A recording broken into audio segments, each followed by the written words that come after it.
नमस्कार दोस्तों। तो जैसे कि आप सभी को पता है कि इंडिया में जो है digital transactions day by day बढ़ते ही जा रहे हैं। तो यहाँ पे बहुत से बिजनेसेस में क्या हो रहा है, जब भी कस्टमर्स वगैरह आते हैं तो वो अक्सर पेमेंट अभी कैश के बजाय फ़ोन पे से या फिर गूगल पे से या फिर पेटीएम से या फिर अन्य किसी यूपीआई मैकेनिज्म से पेमेंट कर रहे हैं। या फिर कई बार ऐसा भी हो रहा है कि आपको पेमेंट आईएमपीएस से मिल रहे हैं या फिर नेफ्ट से भी मिल रहे हैं। तो इस वीडियो में मैं आपको बताने वाला हूं कि किस तरीके से आप उन ट्रांजैक्शंस को अपने बुक्स ऑफ अकाउंट्स में रिकॉर्ड कर सकते हो और उसके साथ साथ उसके सेल्स बिल को आप किस तरीके से रेज कर सकते हो। तो वीडियो में बने रहिएगा और अंत तक देखिएगा इस वीडियो को, ताकि आपको डिटेल में सब कुछ समझ में आ सके। तो यहाँ पे जब भी आपको फ़ोन पे, गूगल पे, पेटीएम से वगैरह पैसा रिसीव होता है तो आपके पास दो ऑप्शन बचते हैं।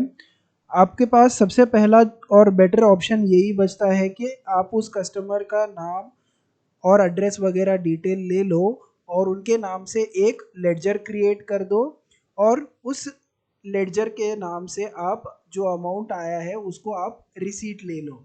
मैं दोनों ही तरीके आपको टैली में भी प्रैक्टिकली दिखाने वाला हूँ, लेकिन उससे पहले थोड़ा सा एक्सप्लेनेशन दे देता हूँ ताकि आपको समझ में आ जाए। तो आप मान लीजिए एक्स वाई जेड पर्सन से आपको फ़ोन पे से 3-4 हज़ार रुपये रिसीव हुए, जिसके अगेंस्ट आपने गुड्स को सेल किया है या फिर सर्विस प्रोवाइड की है। तो एक केस तो ये हो सकता है कि आप क्या करोगे, उस एक्स वाई जेड पर्सन के नाम का एक लेडजर क्रिएट कर दोगे सन्ड्री डेटार्स में और रिसीट उसके नाम से लोगे और बिल भी उसके नाम से ही रेज करोगे। तो ये वाला सिनेरियो मैं आपको बता देता हूँ यहाँ पे। सबसे पहले मैं वोचर्स में जाऊँगा और यहाँ पे मैं 31 मार्च ही डेट रख देता हूँ, क्योंकि ये जो मेरा टैली प्राइम है वो एजुकेशनल मोड वाला है। और सबसे पहले जब भी मुझे रिसीट होगा, अमाउंट रिसीव होगा, तो मैं यहाँ पे क्या करूँगा, मेरा जो भी बैंक अकाउंट है, यहाँ पे मैंने बैंक ऑफ इंडिया ले रहा हूँ एग्जाम्पल के लिए। तो यहाँ पे मैं उस बंदे का एक्स वाई जेड जो भी है उस बंदे का नाम यहाँ पे क्रिएट करके उसको सन्ड्री डेटार्स में ग्रुपिंग करके उसके अगेंस्ट क्या है सारी की उसकी एड्रेस डिटेल्स वगैरह फिलअप करके यहाँ पे मैं कंज्यूमर में उसको ले लूँगा और जो भी अमाउंट रिसीव हुआ है 2500 3000 रुपीज़ उस नाम उस अमाउंट की मैं यहाँ पे रिसीट लेते हुए उस लेडजर को सेव कर दूंगा और फिर उसके अगेंस्ट सेल बिल रेज कर दूंगा, या फिर पहले सेल बिल रेज करूंगा और उसके बाद में रिसीट भी ले लूंगा। तो यहाँ पे क्या होगा कि अगर आपके यूपीआई के ट्रांजैक्शंस वॉल्यूमिनस है और हर बार आप दूसरे दूसरे कस्टमर के साथ यहाँ पे ट्रांजैक्शन कर रहे हो, तो हर बार उनका लेडजर क्रिएट करने में और उनके नाम से रिसीट लेने में आपको परेशानी होगी और ये सिंगल ट्रांजैक्शन और सिंगल इवेंट होगा, तो आपके पास बहुत सारे यहाँ पे ऐसे लेडजर्स वगैरह क्रिएट हो जाएंगे। तो यहाँ पे मैंने रिसीट तो ले लिया है, उसके बाद सेल्स के लिए फॉर एग्जांपल आप मान लीजिए एक्स वाई जेड के नाम से आपको जो भी है सेल्स लेना होगा। तो कुछ इस तरीके से यहाँ पे ट्रांजैक्शन ये रिकॉर्ड होने वाला है और उसके बाद आप जाके एक्स वाई जेड का लेडजर भी चेक कर सकते हो, उसमें आपको रिसीट आया होगा और उसके अगेंस्ट यहाँ पे आपको सेल्स भी मिल जाएगा।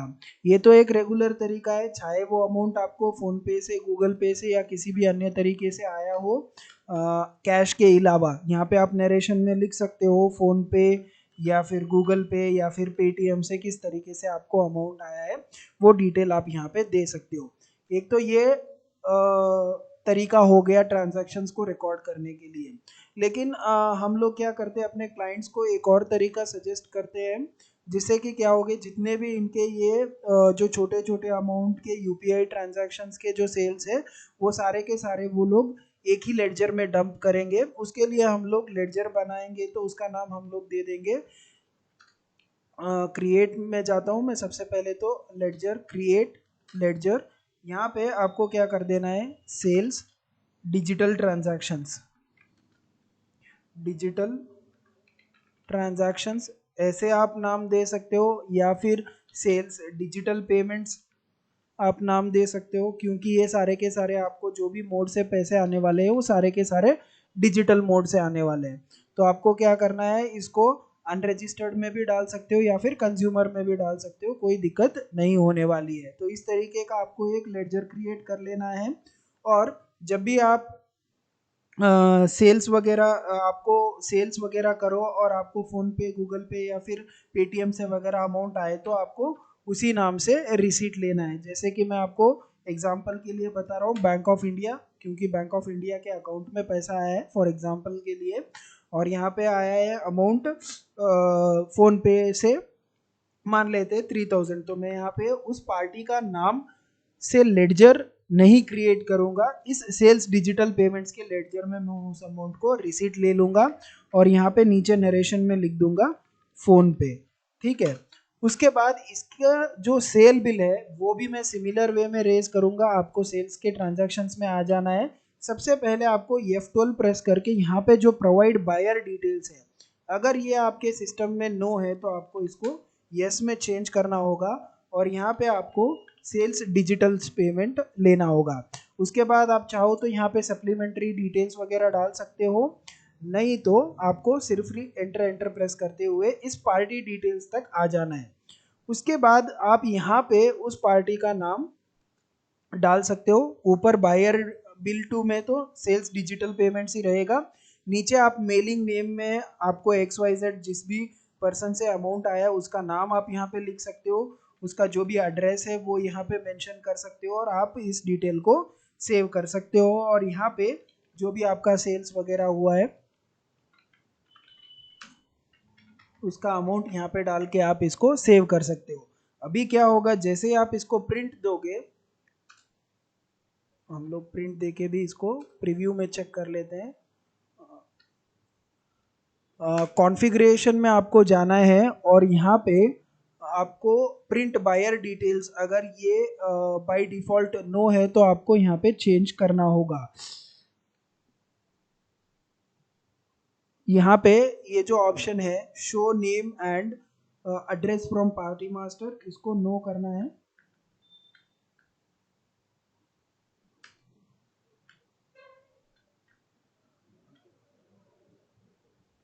और फिर आपको प्रीव्यू पे क्लिक करना है।